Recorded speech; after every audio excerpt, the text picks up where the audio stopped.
my soul.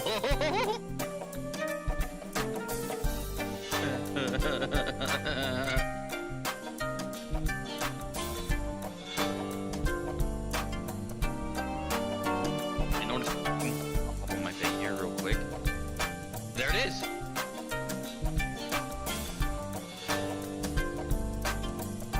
Yeah, it is perfect.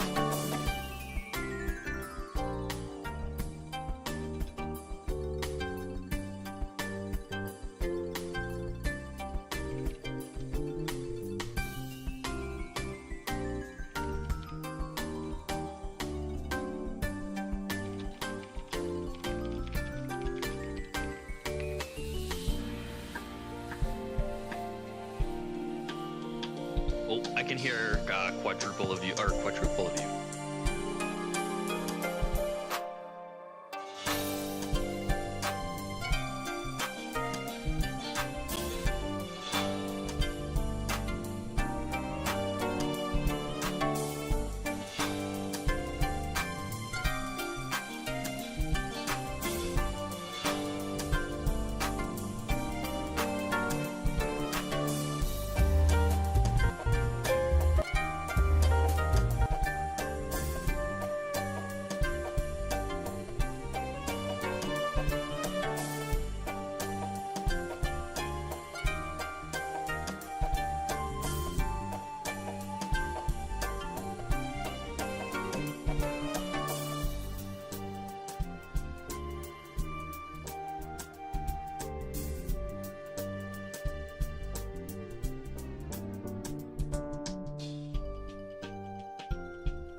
And we are live with the Blazercast for the month of March.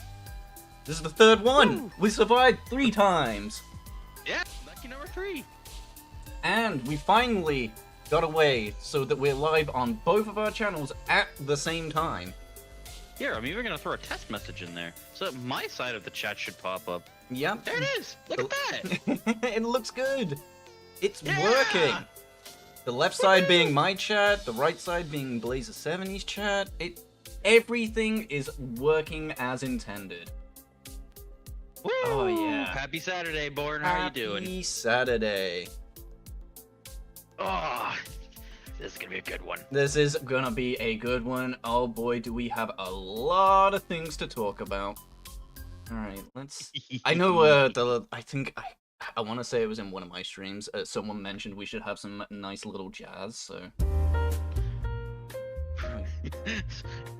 so we hired a jazz stoat. He's not here. He's in the background, right beside the fire that no one else can see yet.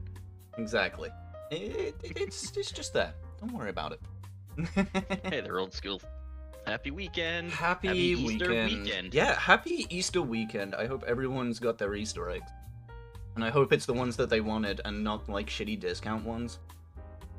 That would suck really badly. The ones that taste like pure sugar, like it wasn't even stirred incorrectly. It's just, yeah. Someone's like, oh, these aren't sweet enough. They just took a pinch of sugar, flicked it like, there you go.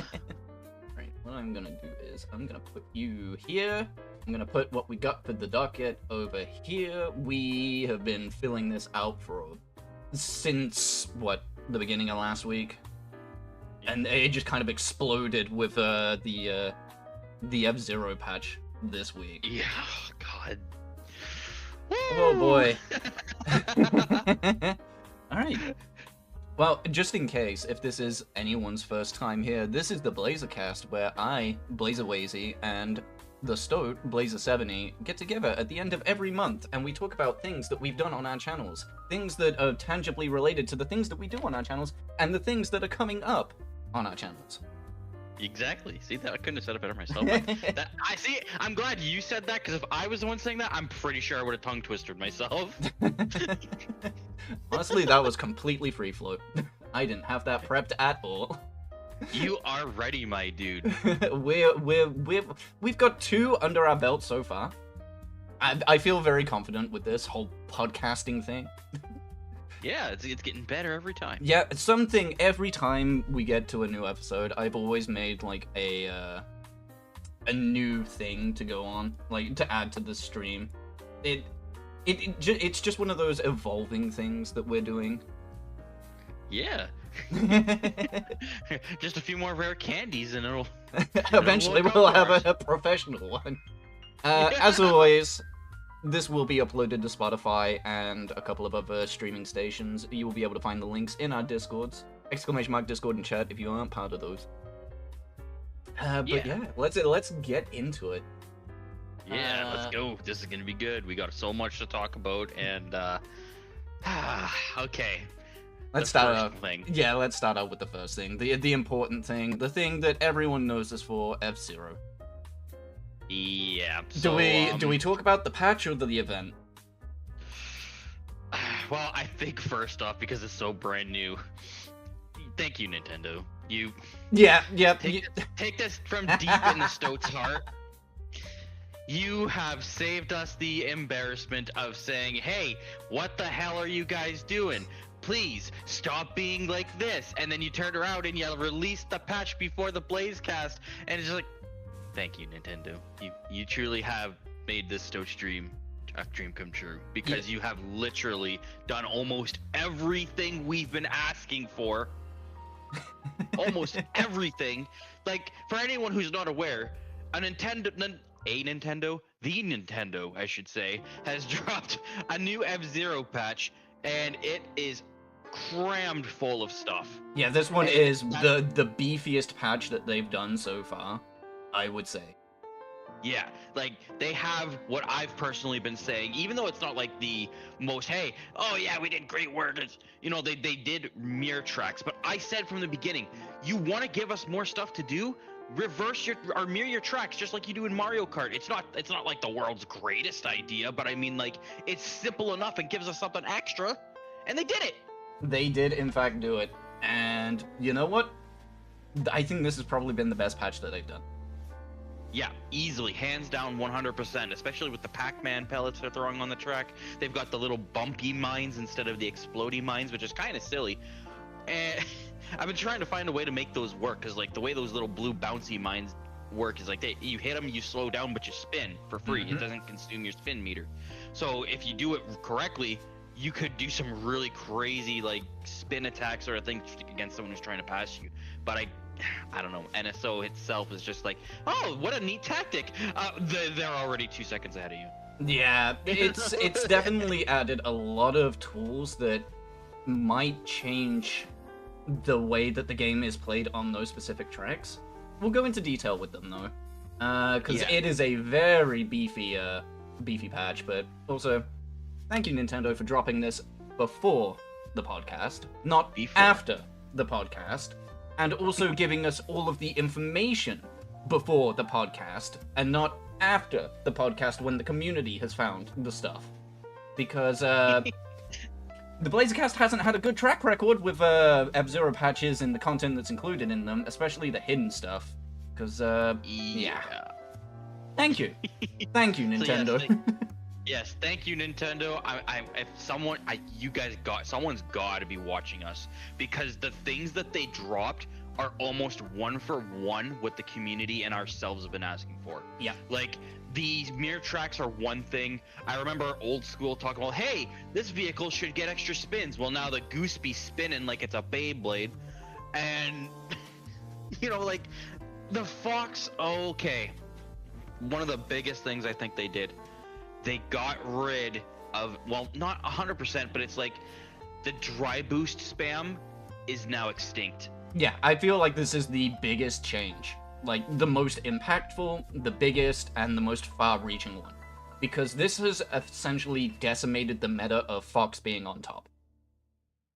I saw that in the patch notes, and all I could hear is, oh, man, and it was like, wow, this is the best thing they could have done. This is like the #1 issue. Yeah. Because dry boosting was so abused. And now, and not only that, for anyone who's not a Fox fan, now when they go in the power down, they're even slower. It's just dead. Yeah, with this change, that tactic is gone.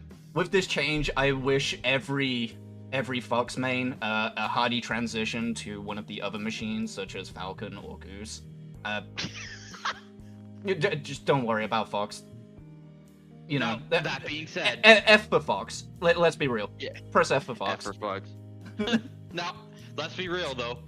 Just because they got nerfed doesn't mean that we haven't been seeing them hit the top of the leaderboards. I've been playing the game.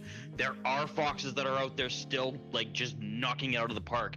And top end players, I'm sure it's not going to knock them off their boat too hard, because they were up there already for, like, even without dry boosting, there's just some people who are going to be like, and they're going to keep going, and they're going to continue to do well. Yeah, I agree. That's just how strong Fox was. Yeah. Like, I'm not saying with the changes that Fox is now, no, it's trashed here, just get rid of it, no one wants to use it. It's just now a lot harder for Fox to be in a position of power than it once was. Yeah, it's a lot more balanced now. It really needed to be balanced out, and dry boost was one of the biggest culprits of them just running away with it. Yeah. Yep. Fully agreed. Well, anyway, with that, shall we just go down the patch notes and Yeah. Are you looking at the ones on Nintendo Life? Yeah. Okay. So we talked about the mirror tracks. Oh man, added the steer assist feature. Well, let's go over the mirror tracks first. Right now, we're getting mirror tracks of every track that's currently in the game in the base set, not the question mark ones. So currently we have Night League that has mirror tracks for all 5 tracks on that. So Mute City 1, Sand Ocean, Big Blue, Deathwind 1, and Silence. All are now mirrored. And they aren't one-to-one mirrors, they also have extra things, extra gimmicks involved in them. Yep. We did have a reverse Mute City and a reverse Big Blue, affectionately named Reverse Big Bomber, or Big Bomber, in the question mark tracks. And I guess that's the litmus test for getting the mirror tracks in, because honestly, they were the least appreciated question mark tracks. But the ones that we've gotten with this patch feel like an improvement. Like the ones in the secret mode were beta tests, I guess, and these ones seem a bit more fleshed out with the new gimmicks, such as the Pac-Man pellet orbs that give you like 2 to 3 Skyway charges instead of just 1. They're very, very interesting with some of the new gimmicks. The spark plates, that's not a bad name for them.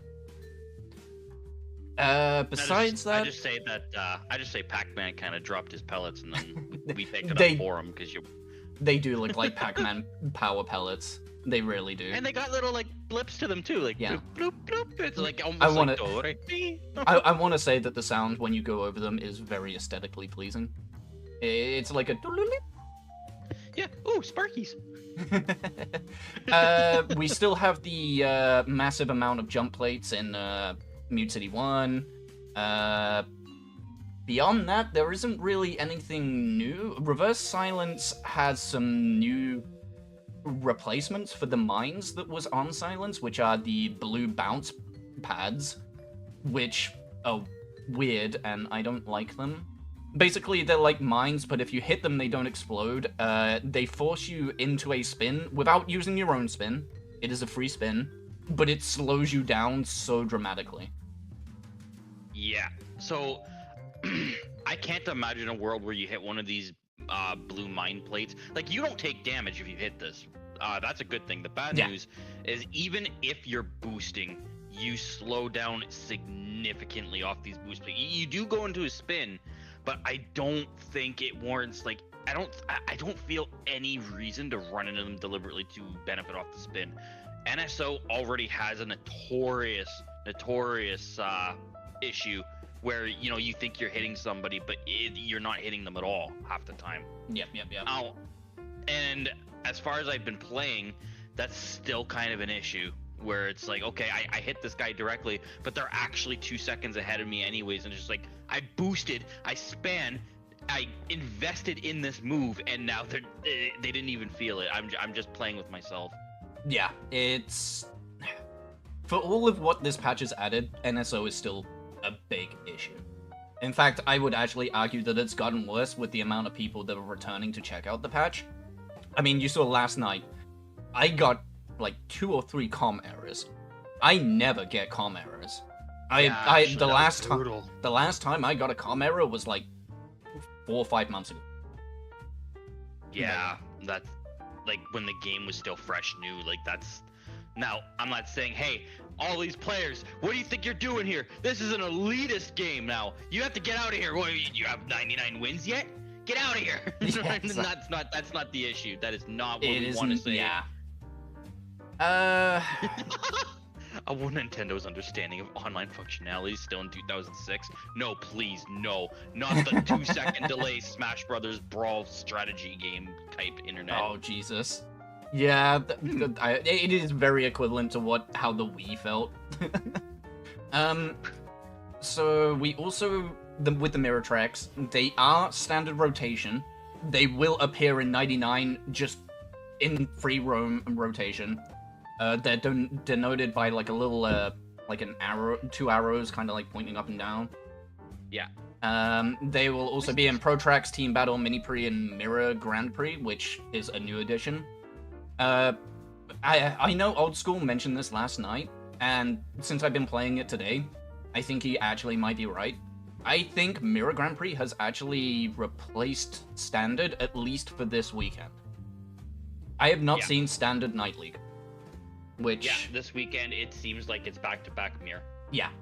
So if you wanted to get some hands-on time with the Mirror tracks in a decent setting, now is the time to try it out. Uno reverse card, more likely? Yeah. No, that's a great way of putting it. It is the arrow from the Uno reverse card. Mirror tracks, I'm favorable. They're good. I like them. Yeah. And they're not only just reverse versions of themselves, but Nintendo took the time to actually put their new mechanics into these reverse courses.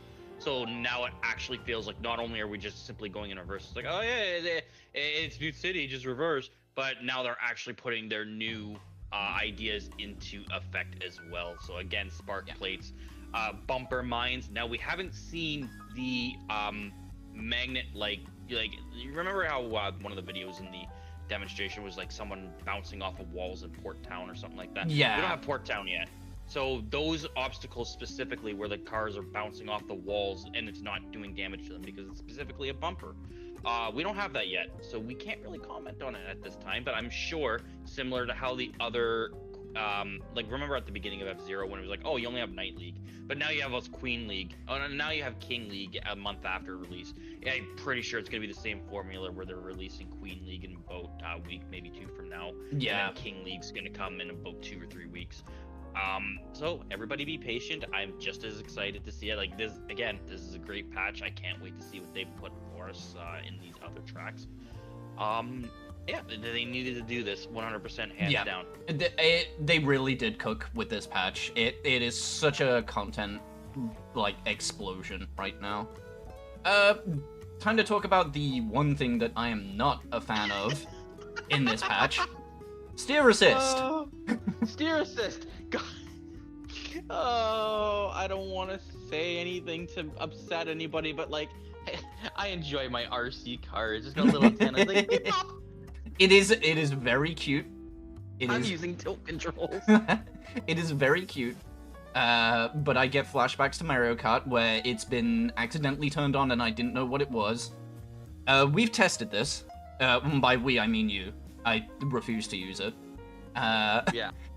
You can do a lot of what is regularly available to you in regards to shortcuts. Well, let's explain what Steer Assist does. It basically pushes you away from barriers and rough patches.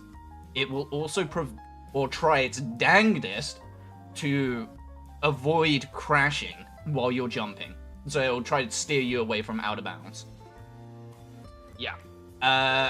You've tested this, I was watching. It does avoid barriers pretty well, but not 100%. You can still hit them. Yeah. Rough patches, it seems to be hit or miss, depending on the speed that you're going at. It'll try and do cuts, but it will still try and take the cleanest route, I guess. Yeah. And when jumping, you have to fight against it to hit out of bounds. Yeah. So specifically, like, say I'm on Mute City Mirror, like the reverse version. There's a whole section with the jumps happening, and if you try and turn off from those jumps, it will try and steer you back on course. Now, you can fight this. I have confirmed this. You can try to fight this, like you take the first jump a little, like, tiny bit wide. It'll force you to adjust, but then you just sharp turn to the right as far as you can, and it will have a hard time getting you back on the track before you explode. There is a way to fight it. It's just, Yeah. Honestly, I don't see a use case for this. The game is inherently a competitive game. I feel like you should be putting your effort into getting better at the tracks, practicing them, and going from there in a live environment, or using the practice menu. I feel like the steer assist is a crutch that you will come to rely on. Yeah, I was gonna bring something up, but like, practicing is especially really good right now. I may as well just say this as well. There's even more incentive to practice the game. If you haven't already done time trials, now whenever you hit a certain time in your time trials for not just regular courses, they let you do it for the classic variant of the game and the mirror variant of the game. If you hit a certain time, you get a free ticket. Blazeborn also brings up a great point. You can also do private lobbies to simulate similar situations with live environments, but with CPUs instead, so you're not fighting against the top players.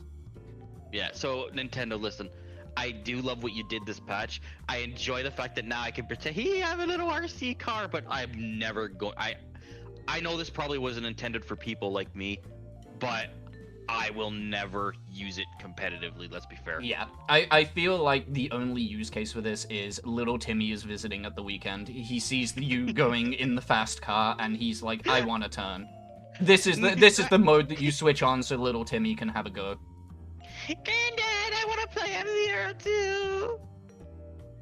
Well, little Timmy, this is the latest game. We gotta start you out at SNES F-Zero. Get good. That's good. Man, the physics of original SNES F-Zero. Oh, I cannot imagine them if it were an F-Zero 99. I can imagine when Nintendo made F-Zero 99. They're like, okay, we're gonna basically copy and paste everything from F-Zero Super Nintendo onto this. And then someone in the back of the room just burst through like the two twin doors of their meeting, and they're just like, no! The physics will kill us! Oh, you finally beat the Firefield, little Timmy. Yay, can I play 99 now? No, you get to play the BS patch. Yeah, that's... Oh, God. Anyways. Yeah, Anyway. actually, one thing about the steer assist that I didn't realize because it's relating to classic mode, and I do not like classic mode, you can't use the steer assist in classic mode. Yeah, that's an interesting we should actually talk about that. Actually, no, it's after the next section. Practice mode. Practice mode has been expanded to include mirror, which is great. Yeah. That is short and sweet. Oh, it's also including classic as well. So you can now practice classic in practice mode. That's actually really good. I like that. Very good change. Keep it up. Practice mode needs to be more expanded because it's going to get a lot of use with people trying to fight for new world records, because, let's face it, with the changes, those old world records are now invalid. They relied way too much on dry boosting to push time, and yeah. Not much else to say about that. It is what it is. It is just a good-ass change. Classic enjoyers eating good this patch. Classic enjoyers eating good. We now have a Classic Mini Pre. I haven't seen it pop up yet, and I'll probably play it like... Oh, you have? Okay. Thoughts? I have. It's very interesting. Did you know that you go down to like 8 players after all is said and done? Like more than half the lobby, just similar to an actual GP, more than half the lobby gets eliminated. So really, it comes down to 8 players. I did not know that. No. That is interesting. Is it still Stingray dominated? From what I've seen, it's actually kind of balanced right now. I'm sure that'll change because maybe newer people are just checking out the classic mode. Yeah, I could see that. To expand on what Classic Mini Pre is, it is the culmination of classic mode. It is Silence, Whiteland 2, and Firefield, all of the GP enders in one Mini Pre.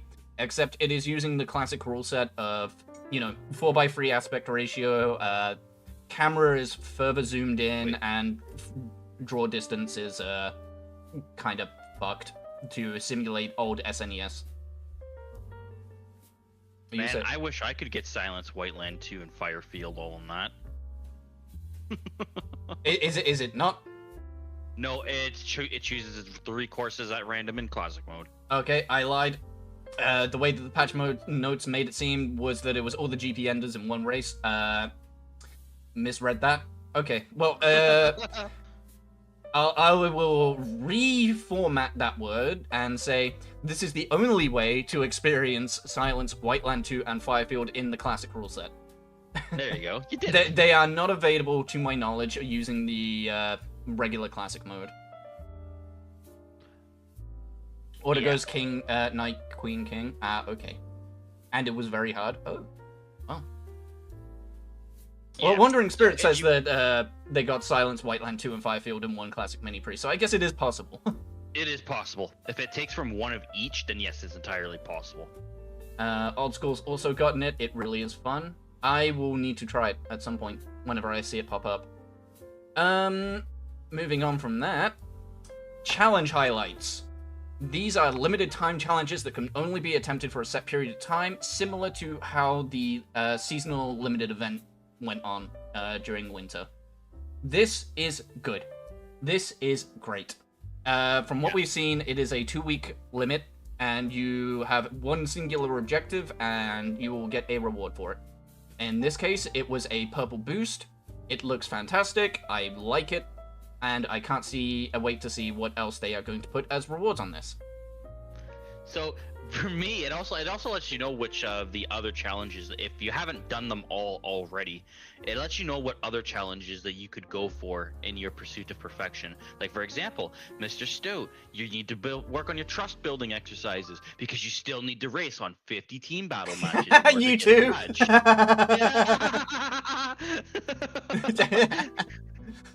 Yeah, so I gotta work on my team. I need to work on my team effort. Yeah, we both need to do that. I think we could probably make a day out of that. Just, especially if we have like 30-40 people watching and we're like, hey guys, it's time for 30-40 people duking out in team battle. That would be ridiculous. Yeah, this was really needed. More rewards for more objectives that aren't fucking lucky ranks. I'm gonna talk about that later, because there is there's something under adjustments and changes that we need to talk about too in regards to lucky ranks. Yeah. So we can talk about lucky ranks then.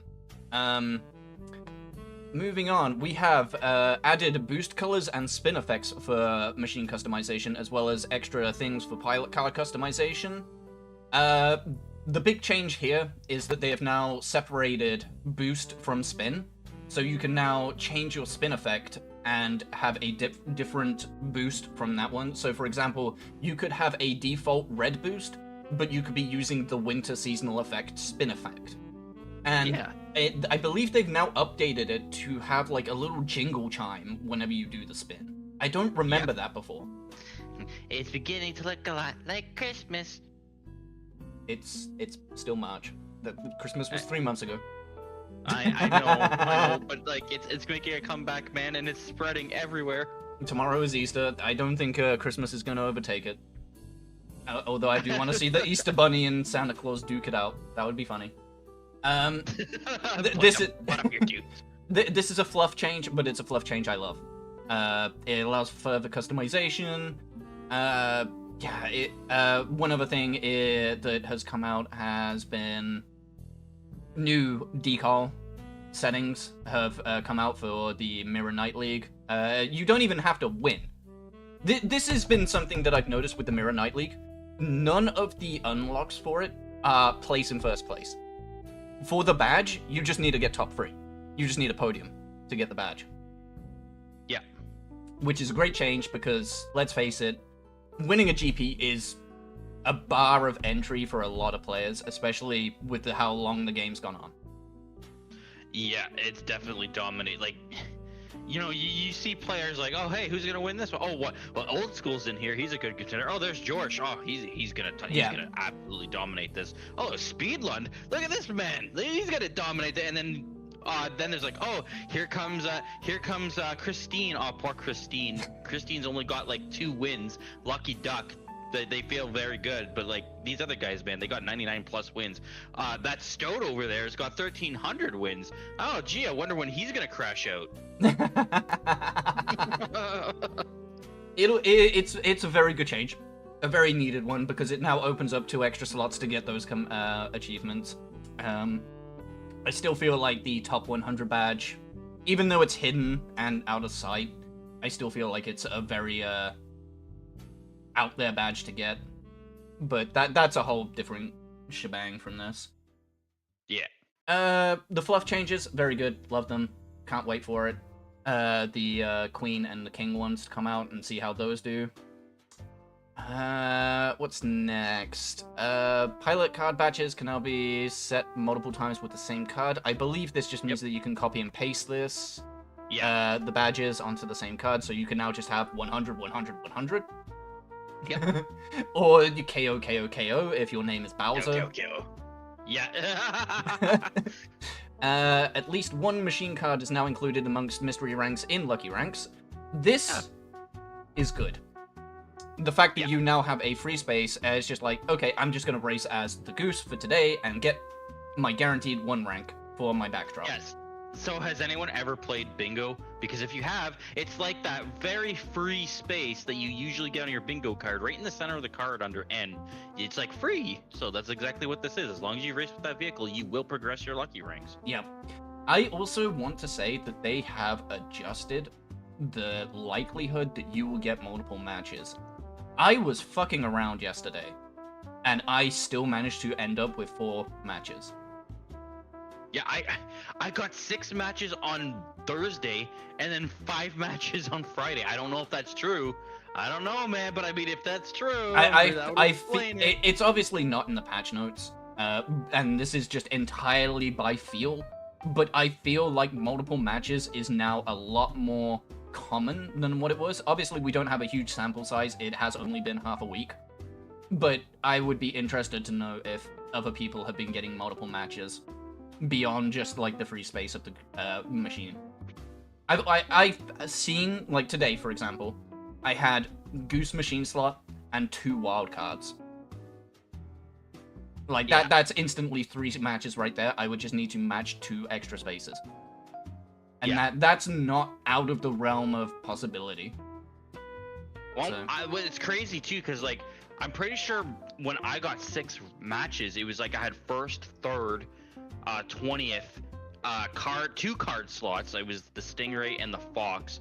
And I got 6 matches. Like, it feels like it's a lot easier.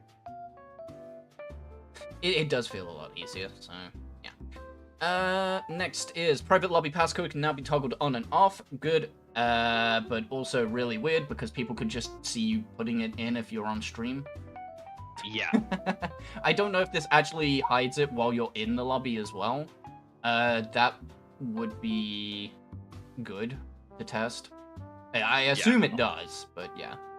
The lobby wait time specifications have changed. If no other player joins the lobby for the first 15 seconds, matching will be terminated and the race will just straight begin.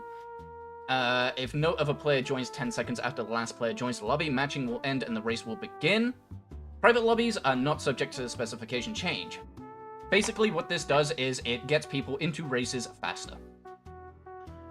Just a little bit. I mean, I don't think the game is in such a state where it's like, oh man, I've been waiting 30 years for one man to come and race with me. Yeah, I agree. The game is still healthy in terms of population, and obviously after a patch, you're going to get an influx of returning players. I don't know if this change was necessary, but I've never seen a situation where if nobody joins for 15 seconds, I feel like that is a period of time that is just weird to me. The only case that I could see this is Team Battle, which usually gets left to the wayside because it's Team Battle, and some instances of Classic. So I do know one specific instance. It's like, imagine you're waiting for the last seconds to join a GP. Usually when you wait a last second to join a GP, there's like 15 or 20 seconds after no one else can join that you're just kind of sitting there in limbo. That's the only time I can think of this actually coming into effect. Yeah, that's true. There has been some instances of limbo effect that I could see that being in. But yeah, it's a change that certainly was applied. We'll see if it benefits people and gets people into races faster. Machine balance changes. This is the big one. This this changes everything. Let's start with all machines. The amount of machines when machines collide with each other or with walls has been reduced. This is an interesting change because, one, it makes machines no longer made of paper mache. Looking at you, Fire Stingray. It means that spin is now worth way more in terms of attacking people.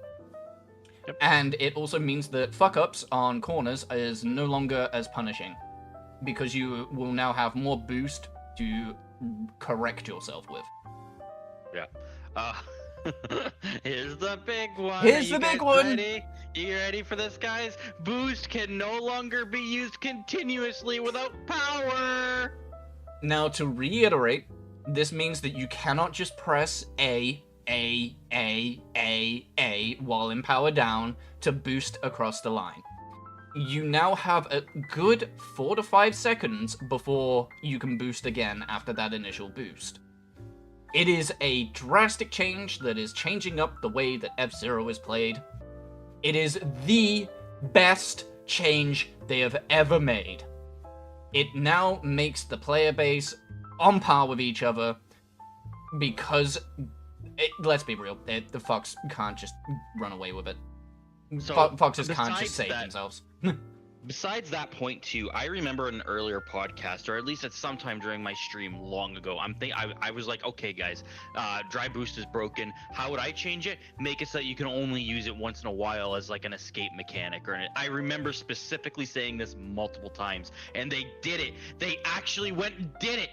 I can't believe that they actually opened up the drawer, pulled out the gun, loaded the bullets that said dry boosting, and then just shot dry boosting. Yeah.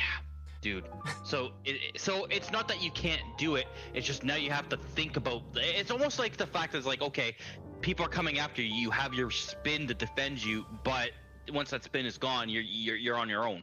Dry boost is now just like that. Or if you hit the heel strip, now you can go back to maximum speed. You know, it's meant to be a recovery mechanic or a last-ditch effort to survive. It's not supposed to be used to get so far ahead.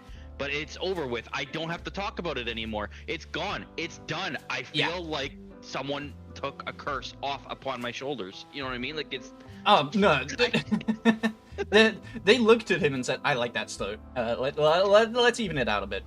And then, and then Miyamoto came in and said, "Wow, is that the stoat? No.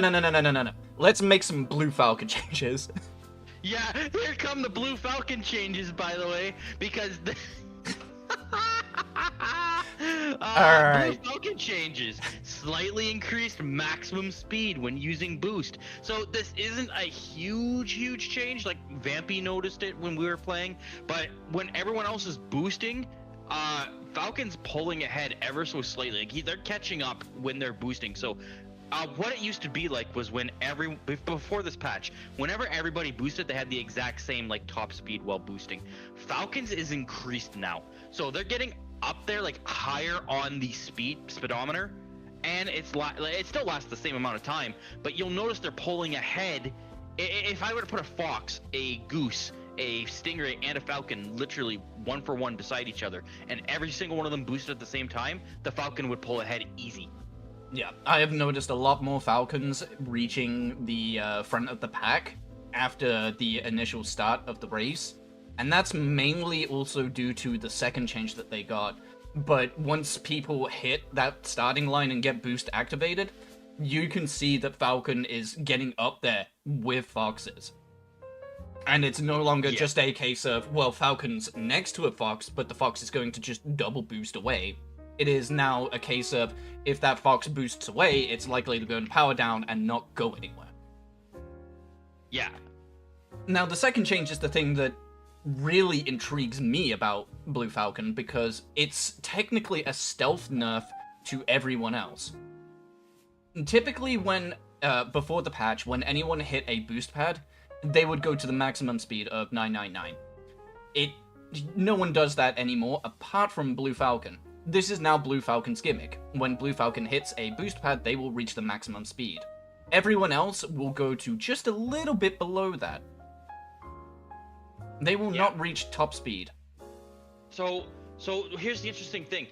It lasts longer. Like, again, they're boosting how long and how effective these dash plates is. Because, like, you remember in Deathwind 2, everyone would hit the plate and then you kind of slow the first dash plate. And you kind of have to slow down so you can hit the second one. No, Falcon can just go straight from one to the other. Still boosting. Mm-hmm. You're still benefiting from the other dash plate. Yeah. It is now Blue Falcon's gimmick. Blue Falcon is no longer being seen as the jack of all trades, master of none. Blue Falcon is now the master of the stage gimmicks. Yeah. It really is. It now has an identity to call its own. Yeah. So, you know, I have to say this. You know, as someone who's been using the Falcon from the very beginning, and hearing like a lot of the big streamers at the time, they're like, "Oh, well, what Blue Falcon? Oh, what a turd this is! And get this out of here! That's all about that Fox." And here I am still sitting there like, yeah, watching their streams, and as I'm pulling out in first and stuff, I'm like, is that dude a Blue Falcon main? Yep, I checked it out, man. It passes. This man in fact uses Blue Falcon. And it's like, kind of shrugging like, oh yeah, that's not a problem. I'll just beat them with my Fox. Where you at?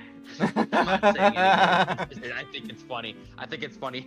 It's like Falcon was the kid who was bullied in school, and he grew up to be like the absolute Giga Chad, just like flexing and lifting weights and stuff, and Fox is over there like, that's the nerd.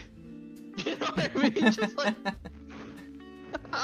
Yeah, Blue Falcon is in the best position it's ever been with 99. That's undeniable, and this is truly the golden era for the Stoat and all Blue Falcon enjoyers. In fact, the Golden Fox changes have been so severe that I have also considered swapping back to Blue Falcon or Goose.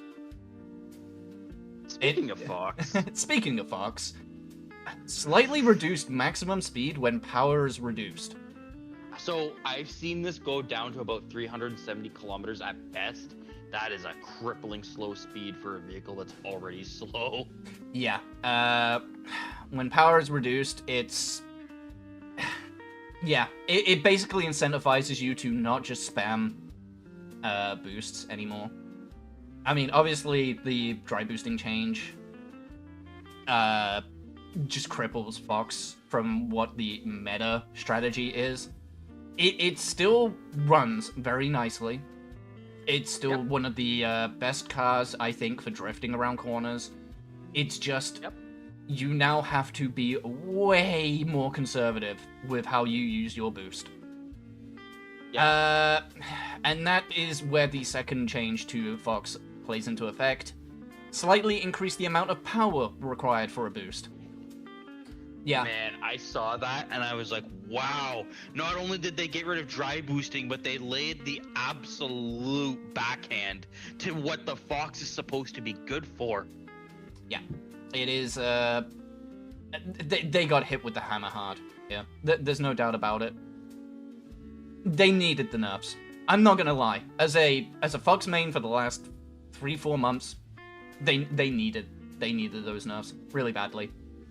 Yeah, and here again, like I said earlier, just because they got hit by this doesn't mean the Foxes are gone. I'm still watching Foxes pull ahead and stay ahead, even with all the glorious Falcon changes. Foxes are still, there are still Foxes out there staying right ahead of the pack. It is not by any means the death of Fox. It is still a very strong machine in the right hands. Misa is now struggling with sweeping up the leagues, I think. Misa's changed to a Goose. We popped in on Misa and we've seen them playing on Goose on their Smurf account. I don't know if Misa will ever go back to their main account, but that's not for us to comment on.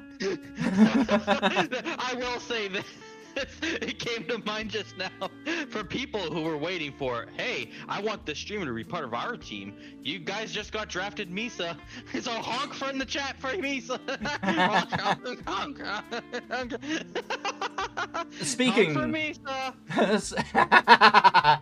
Speaking of honk, Wild Goose also got buffed. They are now way more aggressive, because they have a decreased cooldown period after spin attacks. And I think Old School checked this out in testing, and I think he said it was roughly around about like a 1/5 of a second quicker on a recovery. I want to say it was like so a part of a second. Anywhere between, I'm pretty sure it's 5 seconds as opposed to 6, maybe 6.5 for everybody else. But it does charge faster than everybody else. It's way more noticeable. I was playing Goose earlier today. 1 whole second? Okay. Yeah. It's now a case of, if you want to blow people up, Goose. I mean, that was always the case, but Goose now does it so effectively that just don't even try it on anyone else. Unless you're looking to snipe a kill. Also, the maximum speed obtained when touching a dash plate has been slightly increased for Goose. Same buff that Blue Falcon got, but not nearly as dramatically effective on Goose, in my opinion. It means that they can stay in the pack and keep fighting, whereas with Blue Falcon it means that they can stay and gain ground on the pack. Yeah. I feel like Goose needed this. Goose has always been a, I feel like the last patch, they got nerfed kind of hard. They were still effective, but they needed something to bring them back into the limelight, and this is the best thing that they could have done. Yeah, they now come with their own ripcord. Yeah. The Goose now plays the Beyblade theme whenever they spin. Beyblade! And it plays as soon as they do it. All you hear is just someone shouting in the background, Beyblade! And then it goes away, and then you do it again, Beyblade! Fire Stingray. Slightly... This is weird. Yeah, I don't get this change. Slightly increase the amount of power for boost. Fire Stingray already has a crippling boost requirement to the point where you could probably do a boost A lap. And that is with going into recovery strip each time. This is a very strange change to me because it now further decreases the viability of Stingray. Don't get me wrong, Stingray is great, and in the hands of some of the greatest players, it sweeps. Like, Speedland. I don't need to say more than that. Yeah, that's the first person I think of is Speedland. Yeah. I'd like to get... Narrowcath. Yeah, Narrowcath. I'd like to get Speedland's opinions on the changes and see if it's actually affected the gameplay. Stingray is so ass on anything other than Big Blue or Sandoshan for me. It's definitely the card that turns. It goes in a straight line fast. I feel that the boost requirement is going to be heavily penalizing for the people that can't play it correctly. Yeah, because the chance of recovery is now gone. So I think what this is for players like Edward or Narrowcath or anyone who's like really good with the Stingray, I don't think they're gonna feel this as much. Agreed. But for players who aren't used to it or newer players, like anybody who's kind of relying on boost to help them get back on track, you guys are gonna feel this one. Yeah. Yep. I might check in with Mitsu and see if he's noticed anything with this as well. Because he's also a really good Stingray player. Yeah. But yeah, those balance patch adjustments, overall, I feel like this is a net positive. Just for the fact of dry boosting is now gone. Oh yeah, like forget everything else. If they just would have gotten rid of dry boosting, I would have been happy. Yeah. Yep. Going on to a next thing, which by the way is absolutely huge. Again, Nintendo, you're listening. You guys got like, I'm almost worried to say anything negative because like they nailed this patch on the head. Added a penalty for players who intentionally exit a race. Yeah, this was needed. There was a big rush for S50 across the regions, and yeah. I think people have now created Smurf accounts to try and see if this change gets reverted or if it gets adjusted in any format. But yeah, you can now no longer safeguard the rank grind here. You will have to grind as playing the game. You cannot start quit. And this has been very necessary because so I'm gonna say this right now, not even because of people who are rank grinding. It's not about the rank grind. I personally couldn't care, and that's not because I don't care about said effort to become the best, rank the first one there. I care because of the toxicity it leaves behind. And what I mean by that is when you leave a game right now, which sadly this didn't get changed by the way, when you leave a game, your car gets replaced by AI or like the computer, and they remain invulnerable for 3 seconds. Now it's like, oh, but Stout, they're out of the race, they ain't really impacting nothing. Okay, I'm pretty sure at least everyone who's in here right now, have you ever tried to hit somebody who's smoking? You hit them clear as day. They're not spinning and they just don't blow up. That's because people are hitting give up and leaving the game, and then the game's like, oh, well, this person quit, so we're just gonna make them invulnerable for 3 seconds so they can get back on the road to make it look like they're participating. No. That's Because now the issue is no longer in the person who's left, it's what the player who commits to getting that KO has to suffer. Because if you use a boost to catch up to them and you spin hitting them trying to get that KO, but the game's like, no, red card, sorry, you gotta let little Timmy have a chance. And it's just an AI Timmy, and you're sitting there like, but I used my boost to capitalize on this KO. And I almost thought it sounds like a you kind of problem. And you have no way of knowing. It's also way more detrimental to that as well. If you commit to the bit and the AI version of that player gets back on the track and you're like last corner of Mute City going around, you both hit the dirt patch, AI gets back on the track before you do, AI wins that race. You don't. So even though that they've quit and left, you got scammed out of the first place because you went after a car that should have blown up. Yeah. But now at least the player that left the game suffers. They lose their rank, they earn their L. It's good. The only way this could have been better, the only way this could have done anything more significant was get rid of the invulnerability on a person who leaves. It's not like it's hurting them anymore. Yeah. I fully agree. However, there is one change with this penalty system that I disagree with, that I will go talk about soon. Oh, I bet I know what it is. Yeah. The next thing that they do is if you do not drive for a certain period of time, AFK, or you give up from the race, as we said, or you rank out from driving the wrong way, you get penalized. You lose your rank. Yep. You basically, when we say lose rank, the game forces you to lose as if you had lost to all 4 rivals. So you lose the maximum amount of rank points there. Which, great. Fantastic. Ruin the people that are fighting against people here. Like, not playing the game, is what I'm trying to say. Yeah. And this is great. This is great. People are earning their Ls. They're getting penalized for it. Fantastic. The issue I have with this system is this change. Repeated communication disconnections will also result in a penalty. This is detrimental for people that have poor internet, or they don't have the OLED system, or they don't have a third-party dock, or that has an Ethernet port. If they have poor Wi-Fi, they are being penalized for something out of their control. Damn it! These guys don't all have a sufficient enough internet. Get them! Wait a minute, I have a better idea. One of your internet service providers go, hey, I hear you're penalized. I hear you guys have a good following. Some of these good players, they don't have good internet, man, and yet they're winning these races. Oh, you want to make this profitable? Let's make a deal. And now they make it so that people have to upgrade their internet and spend more money so they can play F-Zero 99. It's also a case of the comm errors as well. If Nintendo servers are feeling particularly shitty, and let's face it, the weekends where people are grinding out on GPs always are shitty for feeling, you're gonna get penalized as if you had lost to all 4 rivals, and I think this is a change that needs to be reverted. Specifically, the communication disconnections.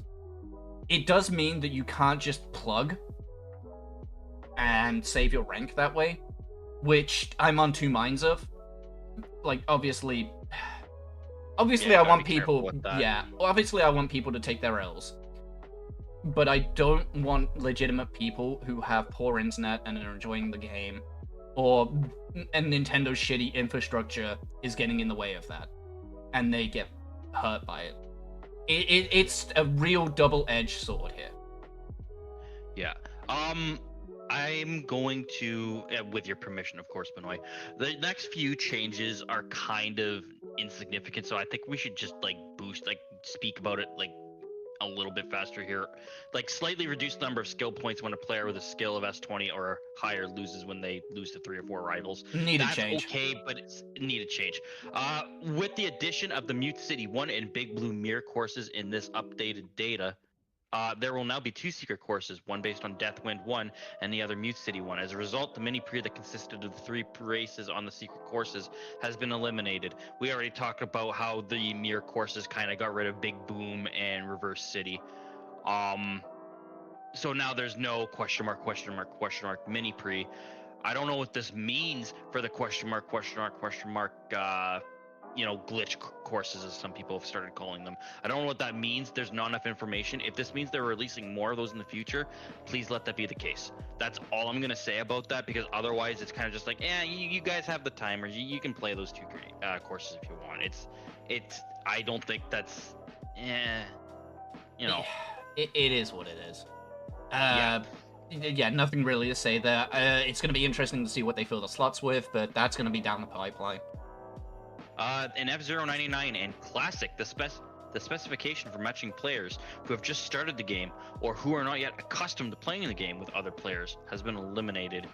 I don't really understand what this means, because as far as I'm concerned, whenever you play F-Zero 99, you can be brand new to the game as long as you're queuing up with your friend. Like, you both say 3, 2, 1, go. You usually get in with them. Even you could be level 1 and you can get in there, or you could be level 99. It doesn't matter. You used to be able to just do that. So I have no idea what to say about that. Yeah, I believe they are talking about the tutorial stages, where after you fresh make an account, the game forces you into lobby lobbies for at least 1 or 5 races, and then it throws you out into the world. Okay, if that's the case, if it's just a tutorial skip, then I mean necessary. Yeah. That's fine. It keeps the population up. Nothing more really to say on that. Okay, now here's the big one, okay? Other fixes. Fixed issues to make for a more pleasant gaming experience. Boy, what could that mean? It's in every patch. Okay, Benoit decal win. Yeah, Benoit decal win. Stoke decal win. Yeah. There we go. and that's it. That's it for those notes, really. Yeah, this has been. A good time to be playing. This is a really good time to be playing F-Zero. Yeah.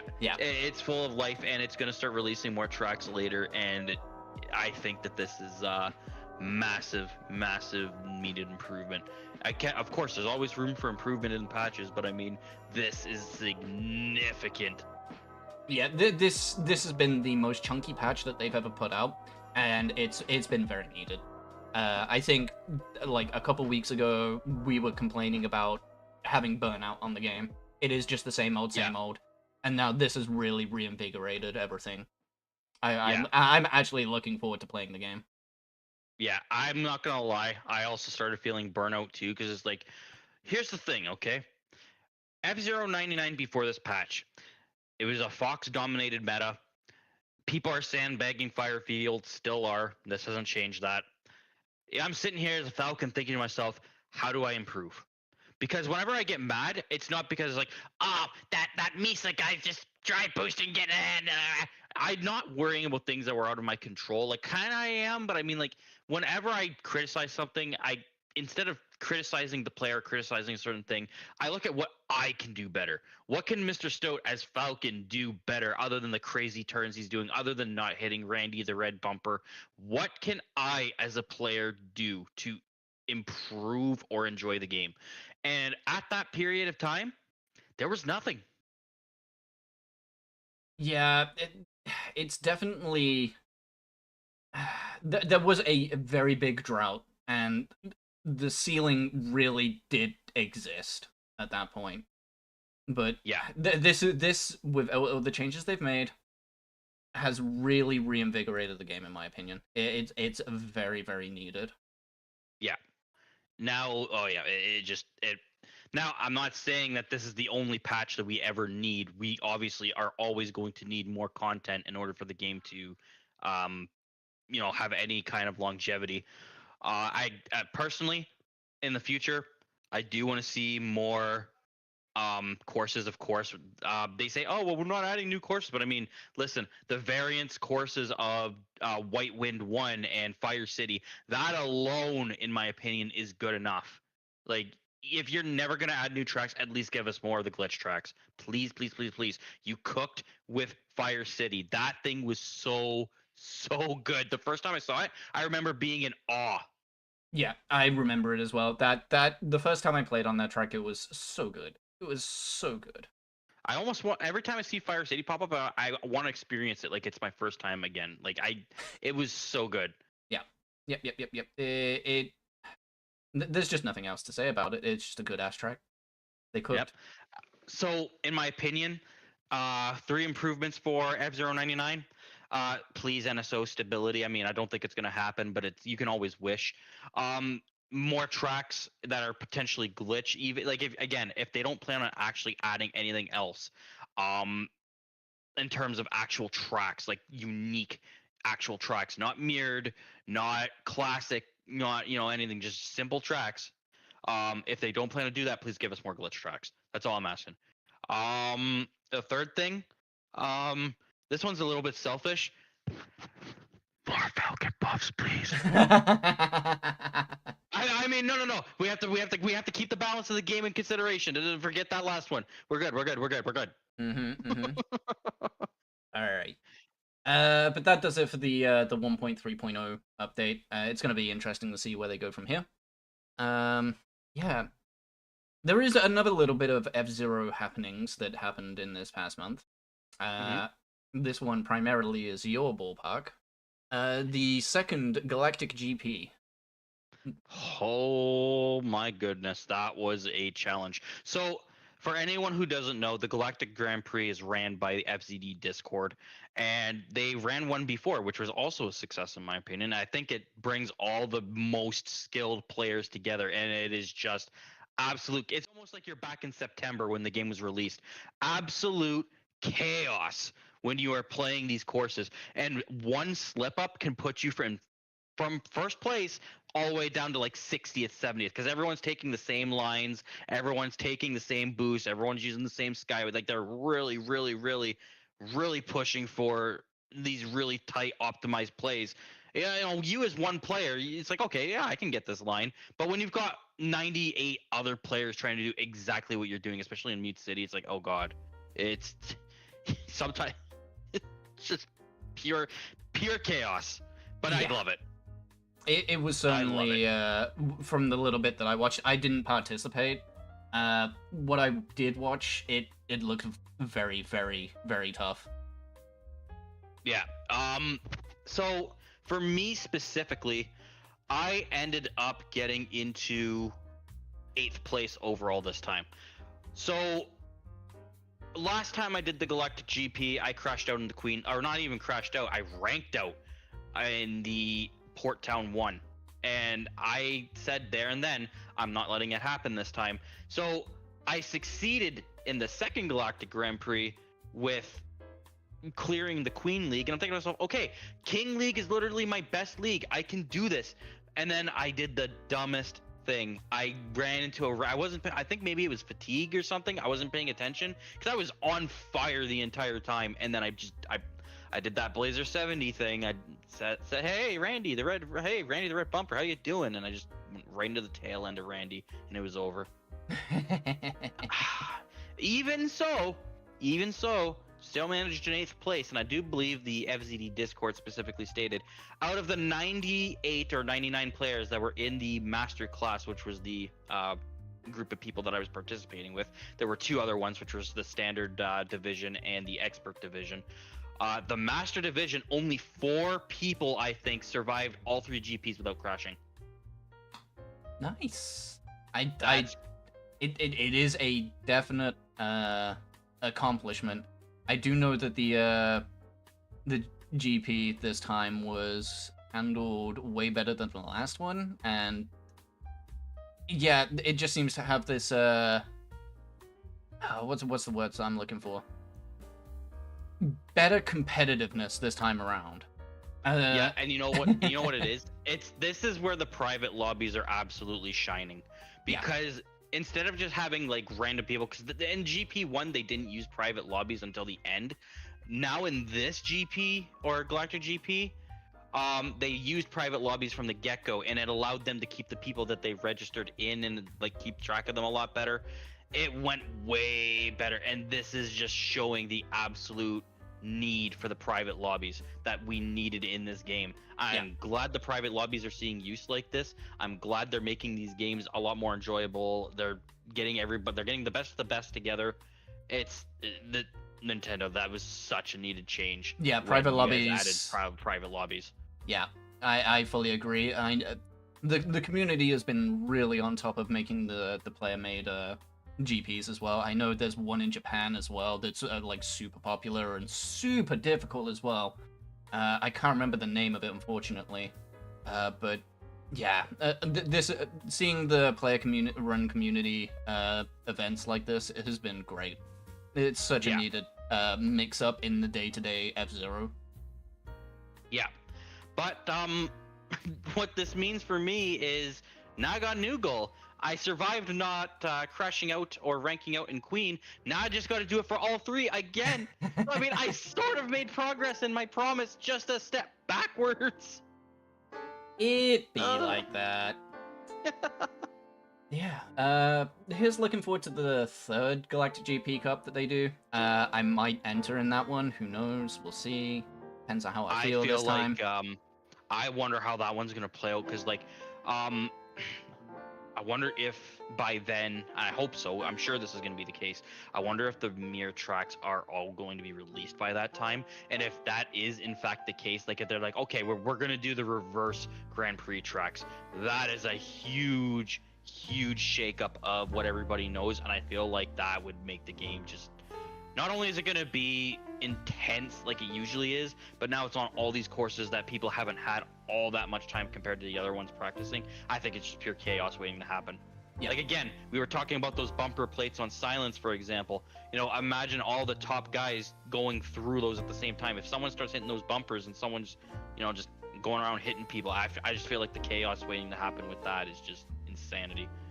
It is certainly going to be an interesting situation that it's just going to be fun to watch.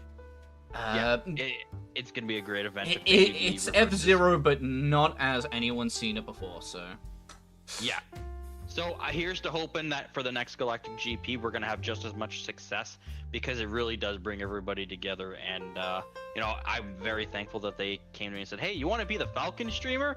I felt the pressure. I was like, okay, normally this isn't so bad, but now I'm like, hey, look at this. They're like, look at this guy. Look at this Stoat. He's really good. He knows what he's doing. I'm sitting there like shivering, like, so this is gas.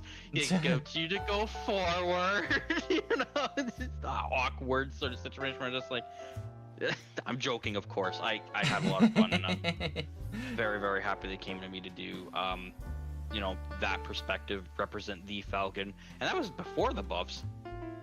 Yeah, it really was, wasn't it? Yeah. Yeah. Next one's gonna be interesting, especially with the dynamic that's been swapped up. Dare I say, the ball is in my park? I guess. And now watches 98 other players just try and chase me down. And that does it for the F-Zero segment, I think. Yeah. Don't think there's anything else. Future's looking bright for the game. Brightest that it's looked in a while, anyway. Yep.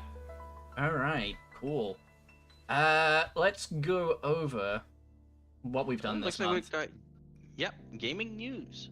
Obviously, if you watch either of us on the regular, you know that we're doing our Elden Ring co-op campaign. You obviously know how that's been going. Yes. In hindsight, we're doing very well compared to, say, when people were first playing Elden Ring. Obviously, we're not strangers to Elden Ring. We played through it a bunch of times before on our own playthroughs, but this co-op one has been just too much fun. It really is. Like, okay, some people are like, oh, you can't get invaded? Lame. But I mean, like, the mod does a good job of adding the difficulty and making it, in fact, seamless co-op. Like, it does what it sets out to do, and I'm having fun with it. I think that's the priority here, is we are just having a blast. Like, all the jokes that we're saying, like, hitting each other, like, I'm throwing a fireball. Ow, but no, you hit me. I'm throwing a fireball. Ow, I'm burning. Ah! You know what I mean? Yeah, exactly. Yeah, I think it's been really, really, really fun, and that's super important with a mod like this and with our approach to this, because, you know, these games, they usually get me upset. I'm sure games like any kind of Dark Souls-like game, they have a tendency of getting people upset because they're genuinely hard games. I have not felt very mad at all playing this. No, I agree. It's been too much fun. We have had a lot of good moments, namely the fire part, hitting each other in general, fist fighting. There's been some really good moments, and honestly, we're like, what, maybe even not a third through the game? We just beat Raya Lucaria Academy. We still have the entire volcano region, we have Caelid, we have the actual city itself. Yeah. There's still a lot. Dancing queen with the 2 swords. Oh yeah, what's her name? Yeah, I don't remember her name or anything. Something to do with Scarlet Royal or something. I don't know. Dude, I would laugh if you were like, what's her name again? And all you hear is, I am Millennia, Queen of Mikla. It's just not like a soundboard thing. We're just like, shoot. It's that's gonna be really fun when we get to that. I've been having so much fun with Elden Ring, and we're also gonna be playing it after the Blazercast as well. Yeah. So if you co-op Elden Ring. yeah, if you haven't seen us play it, stick around after the podcast. It's just gonna be more of that. Yeah, Elden Ring, really fun, really good. What else have we done this month? We also did OOT Manhunt. Oh man, so Vampy came up with this neat idea. For anyone who's been for anyone watching our channels, you might have seen us play a few co-op runs where it's basically like 4 swords links where we're all working together to complete the same seed, where all the items are randomized, so keys, compasses, maps, swords, everything's just randomized. You don't get them where you normally get them, and you have to try and beat the seed as fast as possible usually. So Vampy, he came up with this cool idea. He's like, okay, cooperating is cool and all, but Benoy, me and you, we need to have a fight. So I'm gonna set up this neat game mode called Manhunt in Ocarina of Time, and the goal of the Manhunt is 3 players try and stop the other player from completing the game by attacking them and hurting them and saying that they're not very good at the game and hurting their feelings. No, I'm not hurting the feelings. I'm just joking. Obviously, there's like a bunch of restrictions on. You can't like watch where people are using the randomizer or the emulators built-in settings. You actually have to go look at them. Yeah, if you die as a hunter, you have to go back to where you spawned. The game sort of evolved as we went on, where we refined out a bit of the rules. We're definitely going to look into doing this again, I think. This was so much fun. Unfortunately, it did get cut short because of conditions beyond our control. God damn it. But this was such a cool house homebrew idea that it'd be a shame to just sleep on it. Yeah, it was really, really, really good. And I can imagine just having fun. Like, a few things I think do have to be adjusted, like midstream, where like, okay, if you die as a hunter, you need to go back to start. I think that really helped the runner, because otherwise the person that you got rid of would just come back to the same area, and it would be impossible to lose your tail. Yeah. Impossible. So I don't know what we can do to improve that to make the runner have better chances, because I feel like with 3 chasers, even if you get rid of one, one's always going to be on you, and if the runner dies, then it's just straight up over, and you won't get very far in the runs. I don't know how we can improve it just yet. I don't know if you can give like an extra item or 2 just to help the run get started. But I absolutely enjoyed this segment. It was just ridiculously dumb fun. Yeah, it really was a really cool idea, and kind of spur of the moment as well. It really got fleshed out between us for over the weeks that we were planning it. And honestly, yeah, shout outs to the bat. This was really fun, and honestly, I'd love to do like more homebrew house rule kind of co-op things. We did mess around with a couple of randomizers in the past. I'd love to get another multi-world going again. There's some cool updates coming out for the multi-world randomizer, especially one game being added that I'm very interested in running, so I'd like to see when that gets added, if we want to set up another one of those. Yeah. Okay. I know that sigh. Are we at this point? Yeah. Not everything was sunshine and roses this month. Something we were very looking forward to came out in a very, very shitty state. Oh my god. Go ahead, Benoit. I took over on the last two. Fucking Star Wars Battlefront collection. Oh my goodness, what a dumpster fire. Look at it, you see it on the display. It's just, oh, you died? Don't mind if you go on a glitchy ride through space and time. Yeah, this game came out. We were very excited for it leading up to it because we all have our experiences with Battlefront, especially me and you.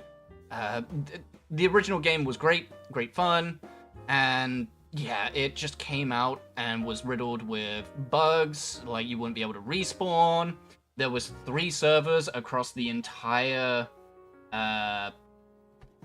PC game. By the time I got home and actually put it on stream, they had added more, but there was just so much lag on those servers. Yeah, this game shouldn't have came out. It was so bad. So bad. I ended up refunding it. Oh god. So here's the thing. I spent hours upon hours. Listen, I was a basement dweller kid, okay? And one of the things, or there's 2 things that excited me in my life when I was going through school. That was video games and pizza. And when I got to have both, it was usually when I was playing Battlefront with my cousin. And we would play this game for hours and hours. Hey, Stout, do your homework now, Battlefront! No, like, and neither of us, we did not get good grades in that semester when this game came out. We were having way too much fun with the Galactic Conquest. And you gotta remember, there was no internet on with this for us. We were playing on the PlayStation. So we didn't have the internet adapter to play this online. It was just me playing with my buddy. And it's all we needed. It was great. It's so addicting and fun. You just turn up the difficulty a bit and it doesn't need to be any more than that. I think the most insulting part about this Battlefront not working is how the hell did you take a game that's already finished and botch it? Yeah, like that really baffled me too, because I own the original on PC, on Steam. And that works flawlessly with mod support. No lag, no issues whatsoever. And then they released this, and I later found out that they had actually stolen assets from a mod to make this, and didn't credit the original mod creator.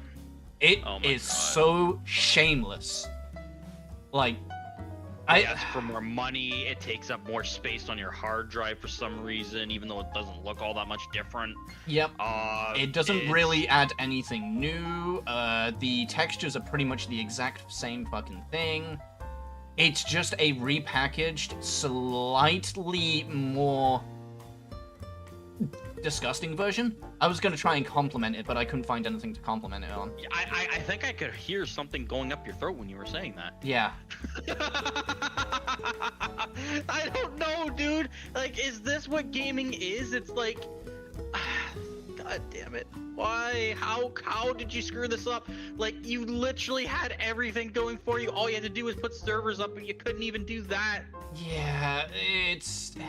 And then they released a really wishy-washy statement after the fact saying that they were committed to making it better. I ain't seen shit about it. I think everyone just kind of dropped it after the initial launch day, and yeah. I'm not looking back. If I want a Battlefront experience, I will just go play the classic versions. I don't know what the hell they did to try and get this game working, but it just bad game. Regret purchase, but fixed it with Steam refunds. Thank God for Steam refunds. Yeah, very depressing. I was looking for, and I think this is the last thing I'll say on it. Like, I was actually looking forward to making this a series to hang out with, like, you, old school, Vampy, even if he got it. Yeah. Just to chill, like, especially if they had Galactic Conquest available between friends. That would have been amazing. That would have been really, really cool. It would have been really cool, and they didn't do it. There's so many missed opportunities. Yeah, it's a damn shame, and unfortunately it just reeks of cash grab, or you guys are not doing something, do work. Yeah, it's sad. It's just sad. It makes my stoat frown, which I would show a stoat frown, but I don't have art for it because stoat is awesome and shouldn't be frowning. Yeah. Let's see. Personal projects that we've done this year. Well, month. Yeah, not yet. Yeah. What personal projects have you done this month? I know you've been playing Unicorn Overlord, although you haven't really had much free time to play it recently. Yeah, recently I've been kind of. So, without getting into why right this second, Unicorn Overlord, I do intend to play that again on stream. I really want to keep playing and going through the game with the people who are interested in watching me playing it. It's just, there are some things on the side that happen that you don't see me stream. For example, I run my own D&D, so most days when people are like, hey, where's that stoat, why isn't he streaming, it's because I'm doing something D&D related usually. And being a host for D&D is a lot of work. Now I have issues with time management, so imagine that as the person who runs these games, like, oh yeah, I just gotta make sure that this encounter's ready, and then it's just like, yeah, I can wait till the last day before I do anything about it. That doesn't work. That doesn't work. Procrastination doesn't work, and I'm a bit of a procrastinator. But yeah, other than that, the other things I've been working on is, I'm gonna announce this soon, the F-Zero April. I have been slowly getting my stuff together to do a whole month straight of F-Zero. So I'm talking F-Zero Classic, F-Zero X, F-Zero Maximum Velocity, which by the way got announced and released on Switch. Yeah, that came out of kind of nowhere, didn't it? Yeah, it really did. It's like, that's either really good timing or it's like, mumbling aside. F-Zero GX, which I've never played before, by the way, but I hear is notoriously hard. And then GP Legend and Climax, which I have played F-Zero SNES to death. I'm not worried about doing that on Master. People have already seen me play it. F-Zero X, I know that can be difficult too on Master difficulty. I'm gonna try and beat all the Master difficulty stuff with these games, by the way. If I haven't already made it evident. It's gonna be a month full of it, and then when I'm done with those games, probably hop on F-Zero 99. One thing that won't change is Elden Ring. That is something that me and Benoit are gonna be doing throughout F-Zero month, regardless of whatever happens, because that's something between me and him. I'm not gonna be like, okay, Benoit, listen, we've got this great thing going. I'm gonna need you to kindly just stand over there. I'm gonna, as I put on my helmet and be like, yeah, and you stand there, okay, now I'm just gonna drive over you real quick. First off, he'd be like, what do you think you're doing? And he'll shoot me right through the windshield. In game. Don't take us down. Don't take us down. But yeah, so F-Zero month from top to the bottom, or bottom to top. God damn it. From bottom to top. So F-Zero Classic, F-Zero X. I'm gonna try and go in chronological order. I know some games are probably gonna take longer than others. Like F-Zero on SNES, I don't think that's gonna take me very long. Maximum Velocity, I did play it once or twice. I don't think that's gonna take me very long. If it does, it's because the AI are cheaters. F-Zero X, again, I played that on stream once already. I don't know if I'm gonna have a hard time with it because I haven't played in a while. F-Zero GX is probably where most of my time is gonna be spent. Yeah, I definitely see that being one of the games that's gonna take a lot of your time. I'm definitely looking forward to watching you play that. It's gonna be a good one. Yeah. Hey, what about you, Benoit? I've got this whole month for F-Zero planned, and of course I'm gonna be doing Elden Ring with you still, like I said. Yeah. What you got going on? Oh well, this past month has been kind of an interesting month because a game that I was very heavily anticipating got released at the back end of last month, and I got to talk about it a little bit, but I didn't get to play it before the podcast. It's called Final Fantasy VII Rebirth, Ooh. 10 out of 10 game. I fucking adore that game. It's so good. I haven't finished it yet. I'm getting closer and closer, but oh my god, it's so good. I'm not gonna throw it up on the stream share because spoilers, people are still playing it. Oh my god, what a good ass game. I can't even give it enough praise. It's been so much fun. As a Final Fantasy head, it's perfect in every way, shape, and form. There's a couple of grievances that I have, but they're so minor that it doesn't tarnish how I feel about it. Besides that, I have rekindled my love for Tekken. I purchased Tekken 8. God, some of the fights in that game that I've had have been just nail-bitingly good and close. Dude, I remember you showed a clip for Tekken 8 last time. Yeah. And it was so hyped just watching go jumping over the attack and literally like slow down like that game knows how to do a hype moment. It is ridiculously fun and it releases so much dopamine when you get those moments. It is I can't wait to get more time to play it, but it's just so good. It's so good. Oh, you know what else we played? I just thought about it. So, we got to do more of this, by the way. Yeah. Super Mario 64, both the co-op and the hide and seek. Yes, that was a thing that we did. Yeah, we all got together, we played Super Mario 64 on PC with a mod that allowed you to play hide and seek. There was moments in there that were scary. Yeah, that was fun. I would love to try and play that again with everyone. Yeah. I would, now that I know about the commands for the game modes, hopefully we can get that going a little bit more smoothly and a little bit more, with a couple more rules, I think. But that's something that we're going to have to look at. Yeah. Beyond that, I also played a lot of Kingdom Hearts 2 Randomizer in preparation for multi-world runs with people. Just because, one, it's one of my favorite games.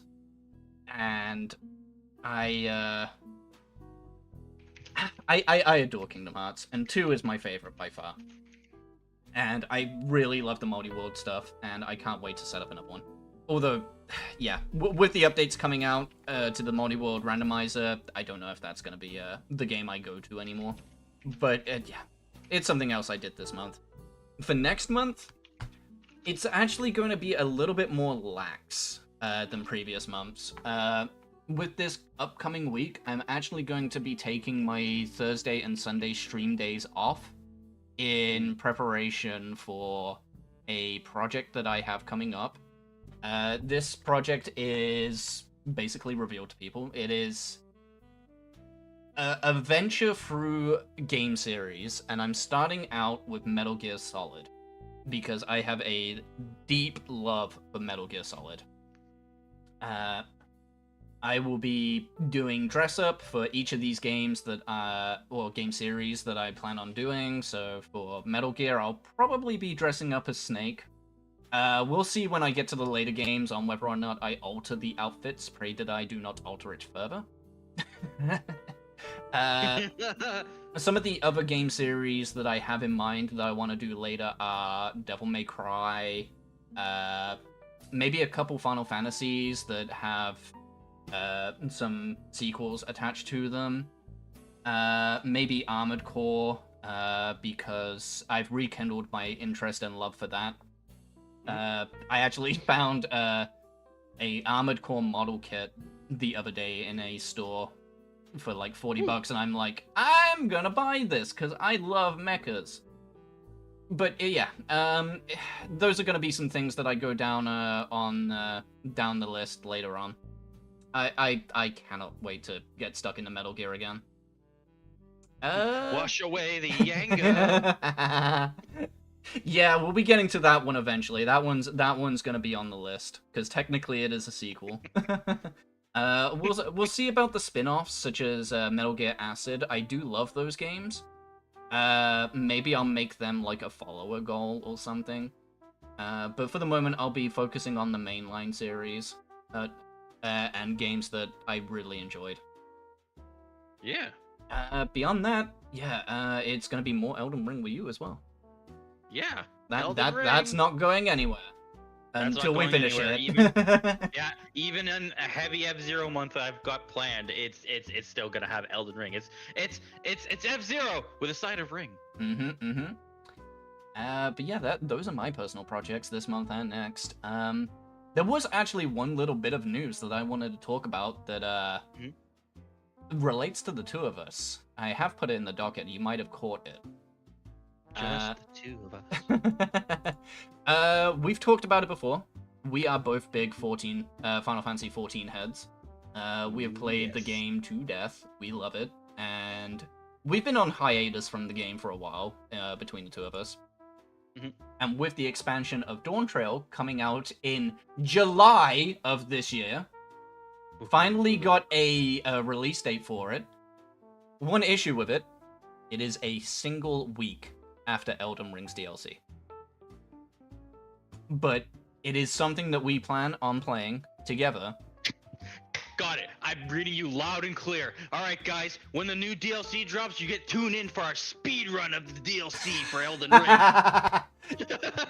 That's not fucking happening, and you know. That's not happening. I cannot wait for Dawn Trail. Dawn Trail looks so good. I'm really... I've been leaning towards the Viper class on it. But my love will be Gunbreaker. I can't wait for us to try and see, go through the game story, because this is a new story arc. We'll probably do like a little story retrospective of what happened in previous expansions and stuff, but from this point on, this is a brand new story, so this is a perfect time to jump in and watch if you don't like MMOs but like story. This is going to be a good point to jump on this train, in my opinion. Dude, I'm super excited to play FF14 because, like, Samurai Stout Gunbreaker, but no, we almost have a whole party going on in the background already. Yeah, we do. We have talked about it. We may do some raiding as well. We may try to get a team together for that, and yeah, we'll definitely stream if we manage to get one together. I've got a couple of people that are interested. We just need to round out what the available roles will be. Yeah, I know Booney. Booney likes the Dark Knight, so Dark Knight and with you as Gunbreaker, that's like tanks already. Yep, that's tanks already. Need a Noodle is a healer, so we just need one more healer, and then we've got you as a DPS. We just need 3 in 1. So it's interesting you say that, because my wife gets in on this. You know, she plays healer classes. We're already looking good. Yeah, we're already looking good. It's just gonna be to see if we got that team cohesion. Yeah, and I gotta see if I can make my goal of getting the new PC built, because right now, of course, yeah, waifu's PC not in good shape. We're looking like at a $2,000-3,000 project, so she can actually stream and stuff. People have actually, I might as well talk about that really quick. People have been actually interested in hearing from the waifu. Like, sometimes you'll hear me playing in the stream and she'll chime in with like a really funny joke. Like, even last night, I'm not going to say what we were talking about, but she was talking about something so ridiculous. And then you guys capitalized on it. I think not having my wife with me on stream is a crime. Yeah, it certainly is. She definitely adds to conversations, although in the current context, it's more like no context additions. Well, we definitely miss some of the context that happens between you and her in the background, and it'll be great to get her in on conversations. I mean, and this isn't even just like baseless speculation, because I have clips of me and you talking, and I'm like, oh my god, she says the same thing about root beer. Yeah. Rowena. And then she's like, yeah, Manoy says it tastes like cough syrup, just like you. And she's like, yes! Yeah, but for context to that, I'm British. Rowena is also British, so we definitely have some crossing of interests and heritage there. It's like I feel so like legit. Like it feels like my opinions are legit. I know that was a long time ago, but god damn it, that was funny. It was really funny. But yeah, Yeah. That's gonna be down the pipeline. That's still a couple months out, but something that we're very, very, very looking forward to, especially myself. Oh yeah, I'm super excited for Dawn Trail. I'm super excited for all the opportunities that we got coming up in these next couple months. Here's to hoping that maybe we can get the wife in on it too. Yep. And here's to hoping that everything in Dawn Trail is gonna be great. We're gonna have a great time. We're gonna party. It's gonna be a really, really fun time. All right. Yeah, I'm excited. I think that does it for the let's see, for gaming news and things. I don't think there's anything that's come out in news or anything that's we've got planned that we haven't gone over. I will say, now this isn't something that we have planned in our notes, but I noticed that people are speculating that there's possibility of a Nintendo Direct sometime this month because we didn't get one in March, or it was only like a partner one, right, at some point. So there has been speculation that there is possibly going to be an out of character, and when I say out of character, I mean it's like not in character for them to have a Direct in April, but there are people who are saying it very well could be in April. I have no way of confirming that. I'm just saying keep an eye out. Yeah, I mean, it's kind of like a loose bag at this point, with multiple holes poked into it, but we know the Switch 2 is coming. We know that they're currently in the middle of building them, and we know that the original announcement was in the last couple of months, but it got pushed back for several reasons that are mystifying to me. Yeah. The word on the street that I've heard is next year. Probably around the January, February area. Obviously, this comes with a lot of unknowns. The biggest, in my opinion, being, have they updated their fucking internet structure? Introducing the all-new NSO, now with Wii U capability. Yeah, there's a lot of unknowns. We don't know what it looks like. We don't know if it's coming with a new dock. We don't know if it's actually, like, the same kind of thing. We don't know if it's got Joy-Cons. We don't know if it has stick drift. We don't know if it has... We don't know a lot of things. If there is a Direct this month, I would like to learn more. I would also like to know if there are any other big games coming out. We did see a lot on the last Direct that we were watching. Yeah. Stick drift. No, I just imagine like it's one of those ads that you watch on TV where it's like they're gonna promote like something to you to help make your life better. Stick drift. Oh no, I'm not even playing F-099, and you just get like a cross out across the screen. Like, oh no, you know what I mean? Like infomercial. Yeah. Oh no, you're drifting and you're not even in a racing game. It needed, well, it needs to be fixed permanently. I know the root cause of it, and there's not really, like, it's not Nintendo's fault, but still, it needs to be addressed. Yeah. But yeah, if that ever pops up, you can be sure as shit we'll be talking about it on the April Blazercast, which I believe is going to be set up for, if I get my calendar, that will be the 28th. Ooh. Of April. It should be said, obviously, this next week, I believe it's going to be a bit light for us on the streaming side of things. Yes. Tomorrow, obviously, I'll be still streaming, but you won't be. Nope, the wife said, listen, it's time to be a husband. We are doing something this Easter. I'm like, okay, sure. And then on Monday, it's like, well, it's Easter Monday. We are doing something for Easter. I was like, okay, well, I mean, I thought that was Sunday, but that's fine. I'll chill with you. And then Tuesday, it's like, I'm getting ready for streaming. She's like, stoked, it's our anniversary. And it's like, yeah, my wallet.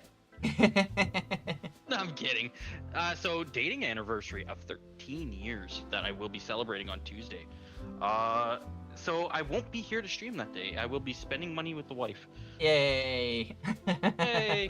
So normally I try and stream on Sundays, Mondays, and Tuesdays. Sometimes I manage to get stream days on the other times of the week, but I know it's a little strange because, like, yeah, I'm hyping up F-Zero month, and the first couple days of April, I'm not even here. April Fools, guys!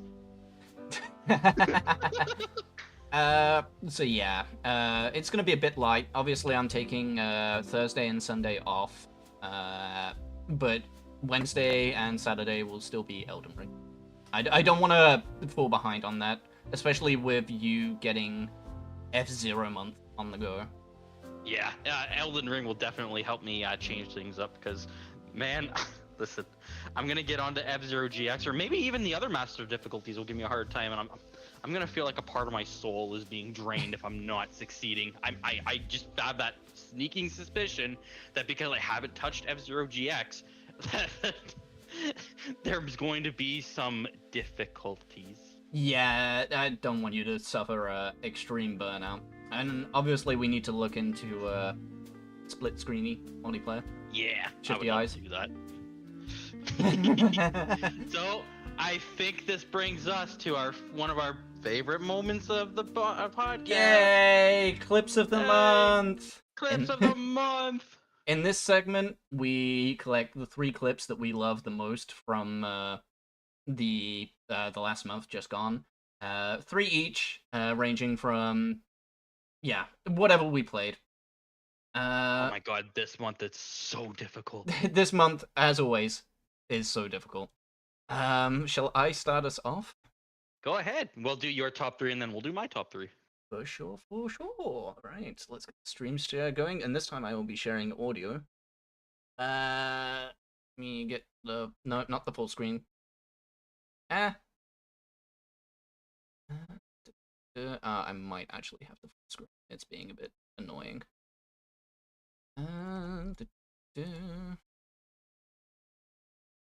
Alright, yeah, I'm gonna have to full screen it. Okay. This one comes from, funnily enough, Thursday or Wednesday, when the F-Zero patch dropped. And here we go. Push the stream. The sequel. Got him. Alright, well, we know who's winning this race. I see only grayness before me. Grayness? Oh no! Why would you not do that? Hey. Did it break? Did it? Oh no. Oh no! I think it broke. Hold on. Oh no! Let's try this again. It was working earlier because I was swapping between background videos. Okay, here's what I'm gonna do. You fix that. I'll make sure the fireplace doesn't get out of control from disappointment. We don't want to be burned down. I still have that around. Just in case. Imagine if it was just in the middle of the display, just a fireplace. It's like, there we go. Okay, I got it. There we go. Do it. Sequel. Got him. Alright, well, we know who's winning this race.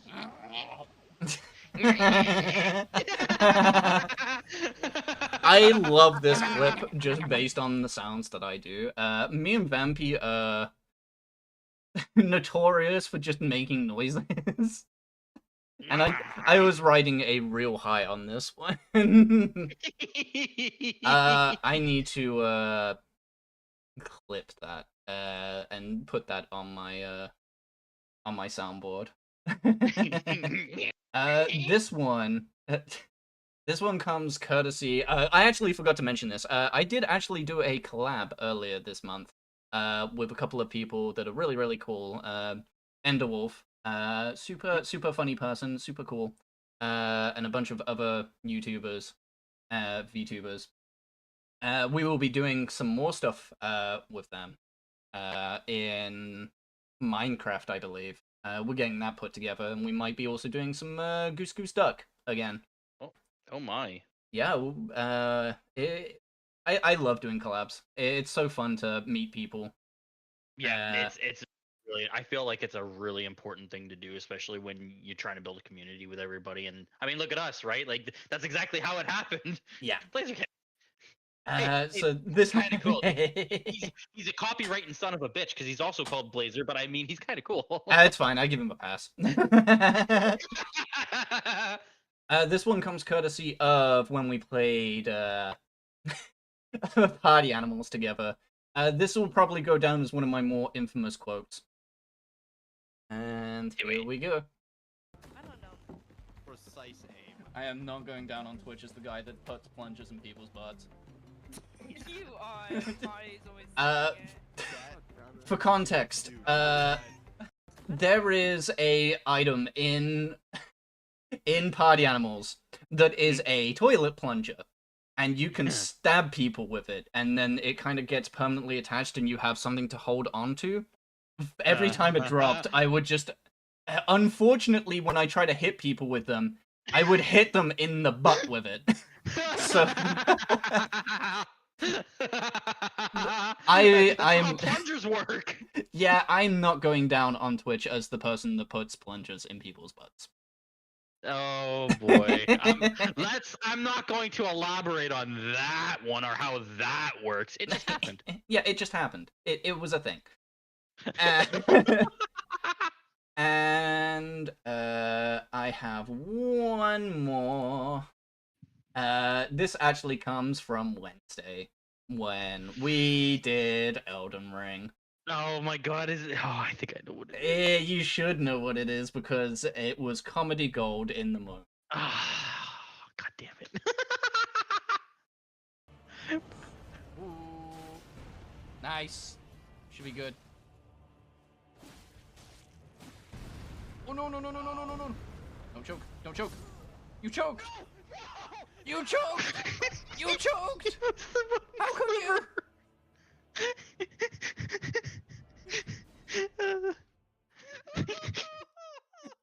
It was one tap! Instead you went for the OnlyFans and got them feet!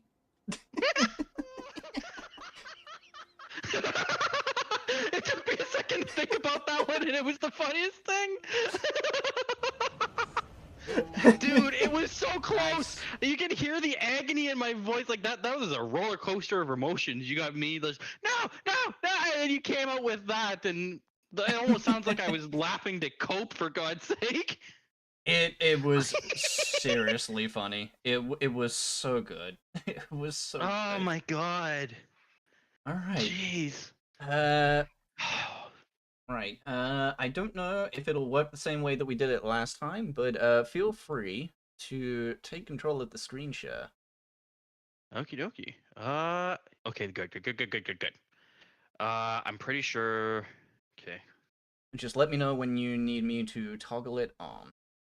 So for clip number 3. Yep. This one I was actually going to do as number 1. This is a really difficult month for me for clips. There has been so many, and this one is just going to start strong. I will say nothing. Me and you were just trying to play the game and watch what happens. Let me know if you hear sound, by the way. 1, 2, 3. Yep, sounds good. Yep. Okay. We're good. Oh, okay, I see. We're going all the way down. Yeah. Okay, we're good. Good. And then down here, ready? 1, 1, 2, 3.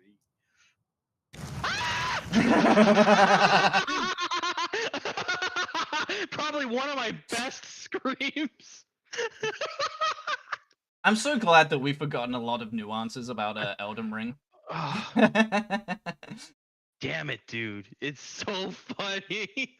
It is so good. It's so funny. Oh, God. Oh, wait a minute. I just did a funny. I screwed it up. You're all good. Okay, there we go. Next one. This is clip number 2 for the month. Oh So- no! Oh no! Are you in here? I was hiding from you. This is the OOT manhunt, by the way. Yeah. He So might- I'm trying to hide from him because he's trying to kill he's me. probably temple off time. Yeah, I'm checking behind every pillar. You in here? He's not in the Temple of Time.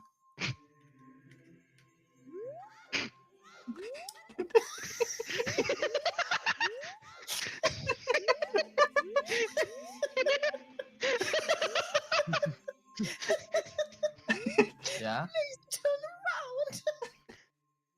What? Go get him! Go, Pokemon! Behind the pillar! Even old school passed. The one pillar I didn't check?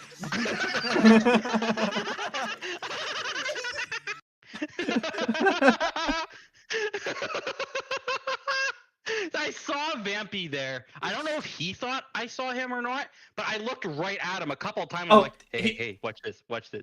he knew you were there. Oh god, you actually killed him with that. I legitimately Yeah. didn't know you were there. Okay. I'm gonna have to remember how I did this last time, but there we go. This is clip number 1. Now I was debating having this because this happened right after last podcast. And my logic for putting this up there is technically we capped off the month with the last podcast. So after that point, I would say anything goes. Yeah, I So- agree. If it wasn't done or made by the last podcast, it's next month. So this, you remember how how awesome that third clip was? Well, just let this do the talking. Oh.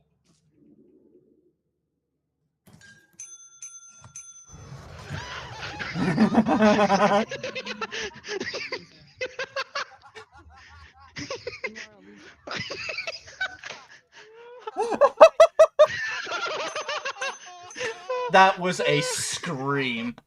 I gotta hear it again.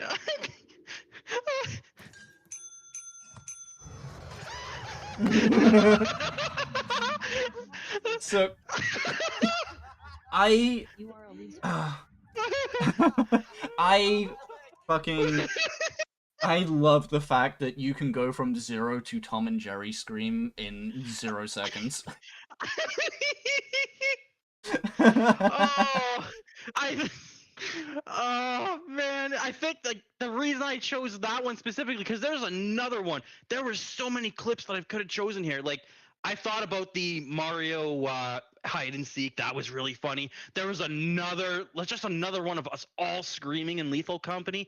This one I think is super funny because you guys couldn't hear me screaming when I did this because obviously when you're playing Lethal Company, if that player dies, explosions, more explosions.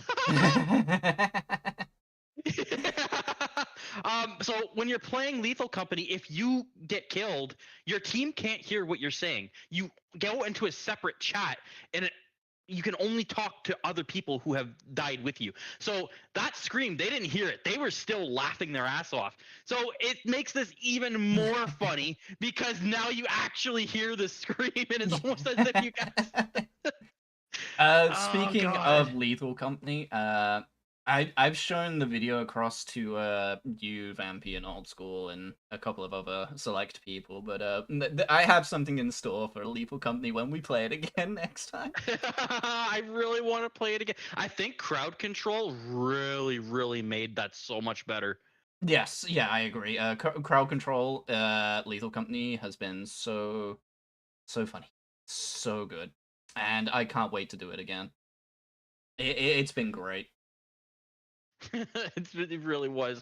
It was such a difficult, like, again, guys, I can't stress this enough. There were so many good clips. I even had one from Unicorn Overlord. It was the prequel to Big Boom. Like, it's such a good month for clips. It's definitely been a. I feel like we say that every month, but yeah. Yeah, it is so difficult. Like, ah, man, I'm almost crying at how funny these are. Like, I'm having such a good time. It is so good. It is so good. Oh God. But I think that wraps it up for today and this month's Blazercast. I don't think there is anything that we haven't gone over yet. Yeah, I don't think so. We've been over what we got, been over the important things this month. Yeah, I think that about does it.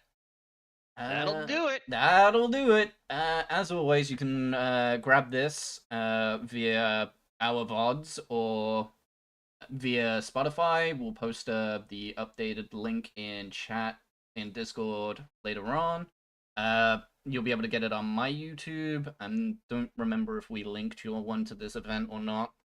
If not, we can do that for next time, just in case. But yeah, no, this one's been a fun one. We had a lot to talk about this time. Oh yeah. Oh yeah. yeah, this is a real good one.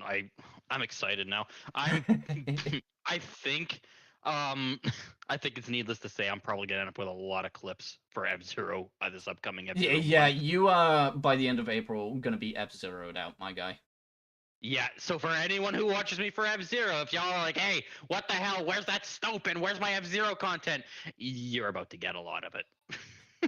Quick question, is how crowd control hard to install? Nope, it is very, very easy. Yeah. We can always give you the help with that, old school. Don't worry about that. Yeah. Yeah. Don't go anywhere. We'll take like a quick 10-15 minute break to refuel and take a quick break. Quick bio. Yeah, quick bio. But we will be playing Elden Ring co-op after the Blazercast.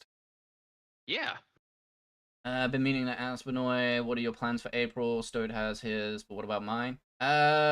Mine's gonna be pretty lackluster. I will be doing the playthrough of the Metal Gear Solid series at some point. It's gonna be mostly Elden Ring and finishing off Final Fantasy VII Rebirth if I don't get it done tomorrow. Beyond that, I'm not really sure what I've got too much on planned. If you do want to keep up with that, go ahead and join my Discord and Stoat's Discord, !Discord in chat. Yeah. April's going to be an interesting month. It's going to be a lot of ad hoc decisions, I think. Yeah. Of course, I'm always open to collabs and stuff, but I am having a bit of a focus. So it's not that I'm closed off. Obviously, we're still doing Elden Ring, which is always fun. I always look forward to Elden Ring. But yeah, for Stoat, lots of F-Zero. And as for F-Zero 99, like I didn't mention F-Zero 99. If I get done some of my games early, like remember when I said I don't imagine F-Zero Classic taking me very long? If I end up like I beat it in 2 hours and it's like, oh well, I mean that's kind of a tiny stream, then I'd probably hop on F-Zero 99. Yeah. Generally I don't like leaving a gap where I could be showing off content or something. If something takes like an hour to do, I'll like obviously jump a game to something that everyone enjoys, like F-Zero or something. Log into a game. The servers are down. Well, everybody, that was the stream. My name is Benoit, and this was this game. You aren't a Twitch streamer if your stream doesn't start out with scuff at least 20% of the time. I mean, I'm still looking at that fireplace over there. Probably it's gonna consume us all, but yeah, right if stream sharing ever breaks, or if my layout for the Blazercast ever breaks, we're going back to the fire pit just for like a day or two. We're gonna get an animated GIF. It's gonna be like, hey guys, listen. I know you don't have the flashy backdrop. But hey, we got the fireplace. We're living like we're in 20,000 BC. Yeah. Oh God, dude. But that is going to do it for the Blazercast. Obviously, we'll put our plans for the upcoming months in our Discords. We'll be taking a 10-15 minute break real quick to get refreshed, bio, get something to eat and drink and all that before we go for Elden Ring co-op. Make sure you jump on that, though. We will be back with that today. Yeah. So you guys in about 10 or 15 minutes. Yep. Remember, Blazercast, Spotify, in Discords, on YouTube, on VODs. And we will catch you in 10-15 minutes. Bye-bye. Bye-bye. See you